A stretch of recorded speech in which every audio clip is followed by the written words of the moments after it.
ರಾಜ್ಯದಲ್ಲಿ ಬಾಣಂತಿಯರ ಸಾವಿನ ಪ್ರಕರಣಗಳನ್ನು ನ್ಯಾಯಾಂಗ ತನಿಖೆಗೆ ವಹಿಸಬೇಕು ಎಂದು ವಿಧಾನಸಭೆ ವಿರೋಧ ಪಕ್ಷದ ನಾಯಕ ಆರ್ ಅಶೋಕ ಆಗ್ರಹಿಸಿದ್ದಾರೆ. ಬೆಂಗಳೂರಿನಲ್ಲಿ ಇಂದು ಸುದ್ದಿಗೋಷ್ಠಿಯಲ್ಲಿ ಅವರು, ರಾಜ್ಯದಲ್ಲಿ ಬಾಣಂತಿಯರ ಸಾವುಗಳು ಮುಂದುವರೆದಿವೆ. ಒಟ್ಟು 736 ತಾಯಂದಿರ ಜೀವಹಾನಿಯಾಗಿದೆ. ಇದಕ್ಕೆ ಸರ್ಕಾರವೇ ನೇರ ಹೊಣೆಯಾಗಿದೆ ಎಂದು ಆರೋಪಿಸಿದರು. ಚಿಕಿತ್ಸೆ ವೇಳೆ ಬಾಣಂತಿಯರಿಗೆ ನೀಡಲಾಗುವ ಐವಿ ದ್ರಾವಣವನ್ನು ರಾಜ್ಯ ಸರ್ಕಾರ ಖರೀದಿಸುತ್ತಿದೆ. ಇದರಲ್ಲಿ ಕೇಂದ್ರ ಸರ್ಕಾರದ ಹಸ್ತಕ್ಷೇಪವಿಲ್ಲ.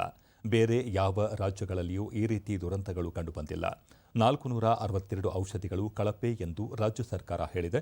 ಆದರೂ ಅವುಗಳನ್ನು ಸರ್ಕಾರಿ ಆಸ್ಪತ್ರೆಗೆ ಪೂರೈಸಲಾಗಿದೆ ಎಂದು ಆಕ್ಷೇಪಿಸಿದರು. ಎಲ್ಲವೂ ಸರಿಯಿದೆ ಎಂದು ಬೆಳಗಾವಿ ಅಧಿವೇಶನದಲ್ಲಿ ಉತ್ತರ ನೀಡಿ ಸರ್ಕಾರ ನುಣುಚಿಕೊಂಡಿದೆ. ಕಳಪೆ ಔಷಧಿ ಸೇರಿದಂತೆ ಯಾವುದೇ ವಿಚಾರದಲ್ಲಿ ಕಠಿಣ ಕ್ರಮ ಕೈಗೊಂಡಿಲ್ಲ.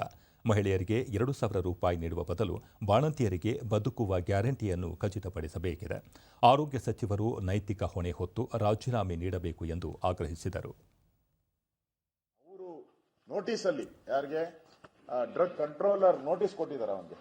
ಅದೇ ರೀತಿ ಮಾನ್ಯ ಉಚ್ಚ ನ್ಯಾಯಾಲಯದ ತಡೆಗಣೆ ನೀಡಿರುವ ಬ್ಯಾಂಗಾ ಫಾರ್ಮಾಸ್ಯೂಟಿಕಲ್ ಅವರು ಸರಬರಾಜು ಮಾಡಿದ್ದ ರಿಂಗರ್